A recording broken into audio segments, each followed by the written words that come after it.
ನಮಸ್ಕಾರ ವೀಕ್ಷಕರೇ, ವಿಜಯ ನ್ಯೂಸ್ಗೆ ಸ್ವಾಗತ. ನಾನು ಋಷಿಕಾ ನಾಗ್. ಇಂಡಿ ನಗರದ ಸ್ಪಂದನ ಸೂಪರ್ ಸ್ಪೆಷಾಲಿಟಿ ಆಸ್ಪತ್ರೆಯಲ್ಲಿ ಅಂತಾರಾಷ್ಟ್ರೀಯ ಮಹಿಳಾ ದಿನಾಚರಣೆಯ ಅಂಗವಾಗಿ ವಿಶೇಷ ಕಾರ್ಯಕ್ರಮ ನಡೆಯಿತು. ಕಾರ್ಯಕ್ರಮವನ್ನು ಉದ್ಘಾಟಿಸಿದ ಶಾಸಕ ಯಶವಂತರಾಯಗೌಡ ಪಾಟೀಲ್ ಅವರು ಭ್ರೂಣ ಹತ್ಯೆ ಗಂಭೀರ ಅಪರಾಧವಾಗಿದ್ದು ಅದಕ್ಕೆ ಎಲ್ಲಿಯೂ ಅವಕಾಶ ನೀಡಬಾರದು ಎಂದು ಹೇಳಿದರು. ಈ ಸಂದರ್ಭದಲ್ಲಿ ಸ್ಪಂದನ ಆಸ್ಪತ್ರೆಯ managing director doctor Lakshmikant Metri ಸೇರಿದಂತೆ ಅನೇಕ ಗಣ್ಯರು ಉಪಸ್ಥಿತರಿದ್ದರು. ಭ್ರೂಣ ಹತ್ಯೆಗೆ ಎಲ್ಲಿಯೂ ಅವಕಾಶ ಇಲ್ಲ. ಶಾಸಕ ಯಶವಂತರಾಯಗೌಡ ಪಾಟೀಲ್.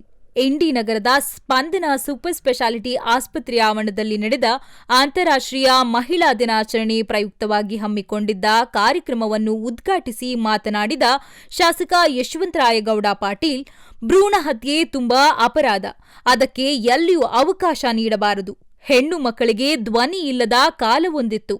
ಈಗ ಕಾಲ ಬದಲಾಗಿದೆ. ಹೆಣ್ಣು ಹುಟ್ಟಿದರೆ ಹೊನ್ನು ಹುಟ್ಟಿದ ಹಾಗೆ.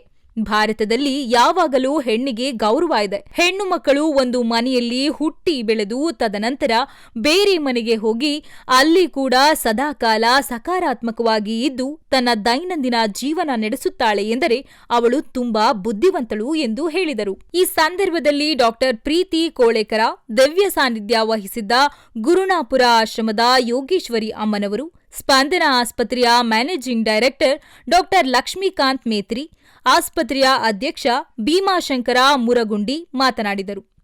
ಈ ಸಂದರ್ಭದಲ್ಲಿ ರಾಜೇಶ್ವರಿ ಕ್ಷೇತ್ರಿ, ನಿಂಬೆ ಅಭಿವೃದ್ಧಿ ನಿಗಮ ಮಂಡಳಿ ಅಧ್ಯಕ್ಷ ಭೀಮಣ್ಣ ಕವಲಗಿ, ಅಜಿತ್ ದಾನಶೆಟ್ಟಿ, ಎನ್ಜಿಒ ಅಧ್ಯಕ್ಷ Basavaraj Ravoor, THO doctor Rajashekhar Kolekar, doctor Aishwarya Honawad, doctor Ramesh Pujari, doctor Shashikant Koppa, Mayuri Danashetti, Sangamesh Kakkalameli, Yasin Arab ಸೇರಿದಂತೆ ಅನೇಕರು ಇದ್ದರು.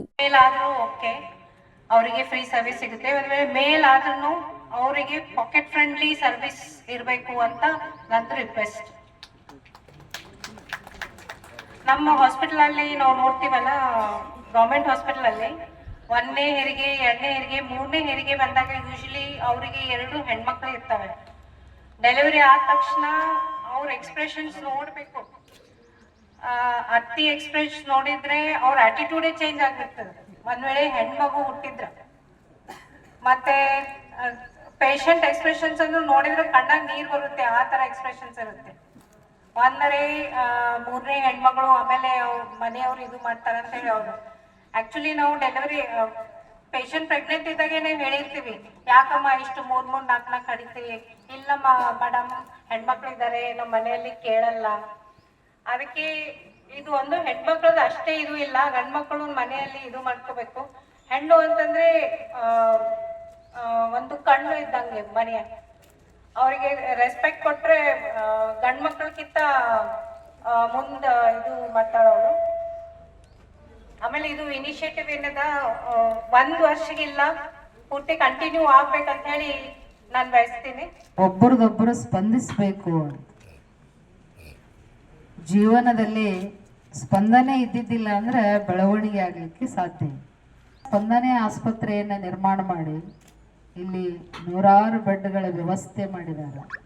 ಅದರ ಜೊತೆಗೆ ಇನ್ನೊಂದು ಅತ್ಯಂತ ಮಹಿಳಾ ದಿನಾಚರಣೆಯ ಬಹಳ ಸಂತೋಷದ ಸುದ್ದಿ ಏನು ಹೇಳಿದ್ರು ಅಂದ್ರೆ, ಹೆಣ್ಣು ಮಕ್ಕಳ ಹೆರಿಗೆ, ಹೆಣ್ಣು ಮಗು ಹುಟ್ಟಿತ್ತು ಅಂದ್ರೆ ಅದಕ್ಕೆ ಉಚಿತವಾದಂಥ ಹೆರಿಗೆ ಅಂತ ಹೇಳಿದರು. ಅದಕ್ಕೆ ನಾನು ಮೆಂಬರ್ ಅವ್ರಿಗೆ ಅಂದೆ, ಸಂಸ್ಥೆ ಚೇರ್ಮನ್ ಅವ್ರಿಗೆ ಹೇಳಿದೆ, ಹಂಗೆ ಬೇಡ, ಮಾರ್ಚ್ ತಿಂಗಳಲ್ಲಿ ಹೆಣ್ಣು ಮಕ್ಕಳ ಡೆಲಿವರಿ ಆಗಿತ್ತು, ಹೆಣ್ಣು ಮಗು ಹುಟ್ಟಿತ್ತು ಅಂದ್ರೆ ಅದಕ್ಕೆ ಉಚಿತವಾಗಿ ಇಡುವ ವ್ಯವಸ್ಥೆಯನ್ನು ಮಾಡ್ರಿ ಅಂತ. ಯಾಕಂದ್ರೆ ಅದರದೇ ಆದದ್ದು ಒಂದು ಅದಕ್ಕೆ ಶಕ್ತಿಯನ್ನು ಬರ್ತದೆ. ಅದರ ಜೊತೆಗೆ ನಮ್ಮ ಶಾಸಕರು ಮಾತನಾಡುವಾಗ ನಿಮ್ಮೆಲ್ಲರಿಗೆ ಈ ಸಂಸ್ಥೆಯ ಬಗ್ಗೆ, ಈ ಆಸ್ಪತ್ರೆಯ ಬಗ್ಗೆ ಬಹಳಷ್ಟು ಕಾಳಜಿಯನ್ನು ವಹಿಸಿ ಎಲ್ಲ ಡಾಕ್ಟರ್ಗಳು ಎಲ್ಲರೂ ಚೆನ್ನಾಗಿ ಮಾತನಾಡಿದರು. ಎಲ್ಲರಿಗೂ ಸಹಿತ ಶರಣೆನ್ನುತ್ತ ಬಹುಶಃ ಇದರ ಪ್ರಚಾರ ಹೇಳಿದ್ರು ಶಾಸಕರು 2 ವರ್ಷ ಬಂದ್ ಬಿದ್ದಿತ್ತು. 2 ವರ್ಷ ಯಾಕೆ ಬಂದ್ ಬಿದ್ದಿತ್ತು ಅಂದ್ರೆ ಬಹುಶಃ ಇಲ್ಲಿ ಇಂಡಿಯವರೇ ಬಂದಿರೇನು ಬೇರೆ ಬೇರೆ ಹಳ್ಳಿಯವ್ರು ಬಂದಿರಿ. ಬೇರೆ ಹಳ್ಳಿಯವ್ರು ಬಂದ್ರೆ ಕೈ ಎತ್ತಿರ ಒಂದು ಸ್ವಲ್ಪ ನೋಡೋಣ. ಈಸ್ ಮಂದಿ ಬಂದಿರಲ್ಲ ಬೇರೆ ಹಳ್ಳಿಯವ್ರು ಸುತ್ತಮುತ್ತ. ಸ್ವಲ್ಪ ಇಲ್ಲಿ ಸುತ್ತಮುತ್ತ ಇರ್ತಕ್ಕಂಥ ಈ ಆಸ್ಪತ್ರೆ ಬಗ್ಗೆ ಇರ್ತಕ್ಕಂಥ ಕಾಳಜಿ ನೀವೇನು ಇವತ್ತು ಬಂದಿರಲ್ಲ, ಇವತ್ತು ಒಂದು ಪ್ರಚಾರ ಮಾಡ್ಬೇಕು. ಏನು ಮಾಡ್ಬೇಕಂದ್ರೆ ಇದು ನಮ್ಮ ತಾಲೂಕದು ನಮ್ಮ ಆಸ್ಪತ್ರೆ ಒಳ್ಳೆ ಡಾಕ್ಟರ್ಸ್ಗಳದಾರ. ಅಲ್ಲಿನ ಡಾಕ್ಟರ್ಗಳು ಕೆಲವೊಂದು ಡಾಕ್ಟರ್ಗಳು ಅಪಾಯಿಂಟ್ಮೆಂಟ್ ತೊಗೋಬೇಕು ಮಾತಾಡಕ್ಕೆ, ಹೌದಲ್ರಿ? ಅಪಾಯಿಂಟ್ಮೆಂಟ್ ಕೇಳ್ತಾರ ಅವ್ರು, ಎಷ್ಟೊತ್ತಿಗೆ ಭೇಟಿ ಆಗ್ಬೇಕು, ಯಾವಾಗ ಭೇಟಿ ಆಗ್ಬೇಕು ಅಂತ. ನೀವು ಪ್ರಚಾರ ಭಾಳ ಚಂದ ಮಾಡ್ತೀರಿ. ಅದಕ್ಕೆ ನೀವೊಂದು ಪ್ರಚಾರ ಮಾಡೋದು ಕಲಿಬೇಕು. ಏನ್ರಿ ಅಂದ್ರೆ ನಮ್ಮ ಮಕ್ಕಳ ದವಾಖಾನೆ ಅದರಿ, ನಮ್ಮ ಡಾಕ್ಟರ್ ಮೇಡಮ್ ಅವ್ರು ಭಾಳ ಚಂದ ಅದಾರ, ನೀವು ಹೋಗಾರ ಹೋಗ್ರಿ, ಬರೋ ಮುಂದೆ ನಿಮ್ಗೊಂದು 500 ರೂಪಾಯಿ ಫೋನ್ ಹಚ್ಚಿ ಕಡಿಮೆ ಮಾಡಿಸಿರ ಅಂತ ನೀವು ಪ್ರಚಾರ ಮಾಡಿದ್ರೆ ನೂರಾರು ಪೇಷಂಟ್ಗಳು ಇಲ್ಲಿ ಬರ್ತಿರ್ತಾವ. ಇದಾಗಿತ್ತು ಈ ಕ್ಷಣದ ವಿಜಯ ನ್ಯೂಸ್. ನಮಸ್ಕಾರ.